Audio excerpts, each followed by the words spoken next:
our semester project. And here, let's go. So just kind of as a review, Joey is a fourth grader who is kind of halfway through his school year. He struggles with math and he's kind of bullied at the same time. And so it's just problem upon problem.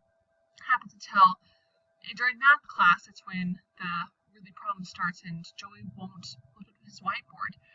And because of that, because he just doesn't know the answer to it, and because of that, students start teasing him and bullying him, and the teacher saw the problem. She stopped the problem, sent the bully to the focus center, and at the end of the school day, she talked with Joey to kind of resolve the problem to get through it.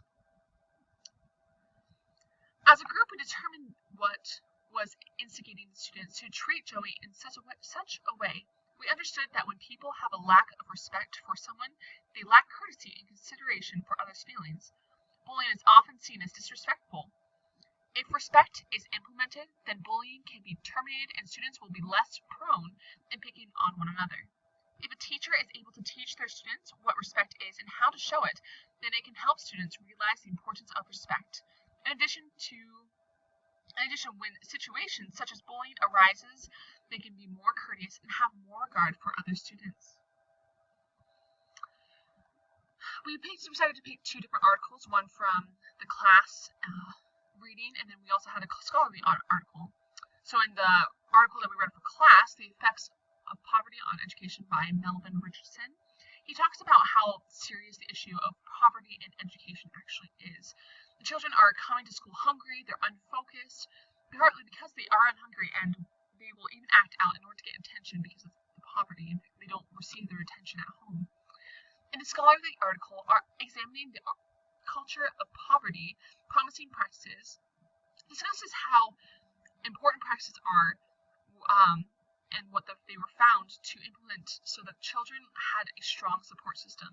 The author discusses family involvement, instructional strategies, and how to better the school environment.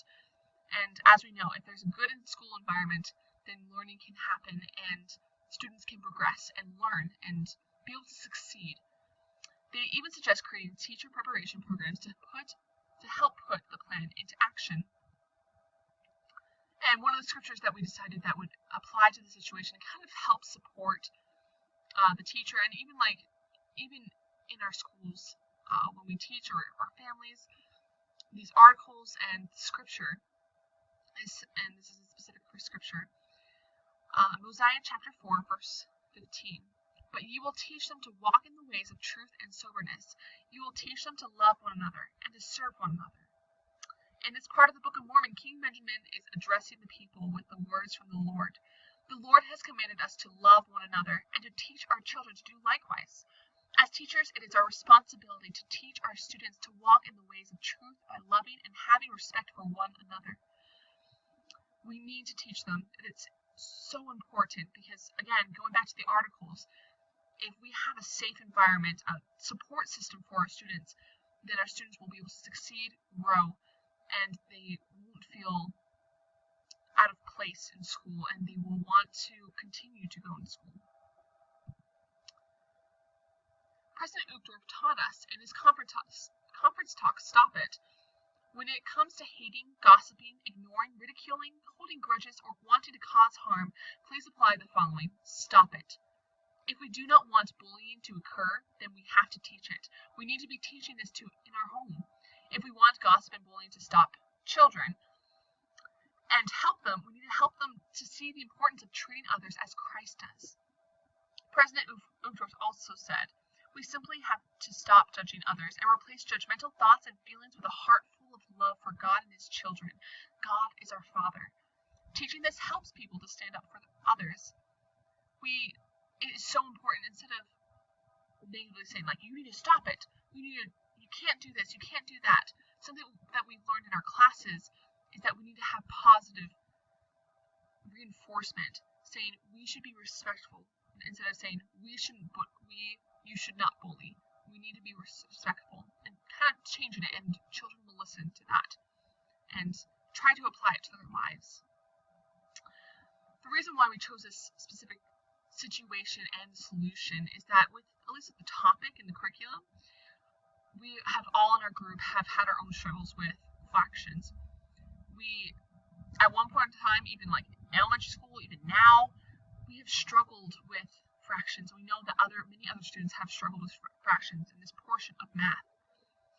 And we knew that because of the struggle, that would give an opportunity for children to bully other children because of their inabilities to be able to perform in the best way possible.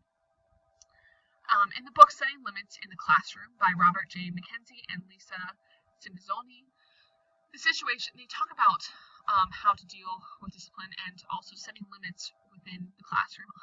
Very obvious topic. And that's why they talk about the first timeout, which is the focus center in our case, and how the bully, even though you probably should, even though maybe some people would just give a warning, it sets a clear limit and it sets a clear rule that the teacher will follow the rules. Another thing that we decided that would help with the situation is that the teacher talked with Joey to discover the root of the problem.